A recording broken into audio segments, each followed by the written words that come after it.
అనగనగా ఒక ఊర్లో ఒక చిన్న పిల్లవాడు పేరు రిషి. పెయింటింగ్స్ వేయడం అంటే చాలా ఇష్టం. ఒకరోజు తోటలో కూర్చొని ఇలా అనుకుంటాడు, నా దగ్గర మంచి బ్రష్ ఉంటే బాగుండు, చకచకా పెయింటింగ్స్ వేసేవాడిని. వెంటనే అతనికి ఒక ఆలోచన వచ్చింది.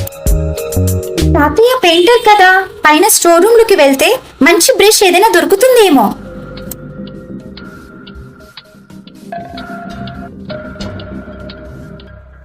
అని మనసులో అనుకుని స్టోర్ రూమ్ లోకి వెళ్తాడు. లోపలికి వెళ్లిన రిషికి ఒక టేబుల్ మీద ఒక బాక్స్ మెరుస్తూ కనబడుతుంది. ఏంటి ఈ బాక్స్ ఇలా మెరుస్తుంది? వావ్, ఇది మ్యాజికల్ పెయింట్ బ్రష్ లా ఉంది. వావ్, ఈ మ్యాజికల్ బ్రష్ తో పెయింటింగ్ వేస్తే ఎలా ఉంటుందో చూడాలి. వావ్, ఇలా ఎగురుతుంది ఏంటి?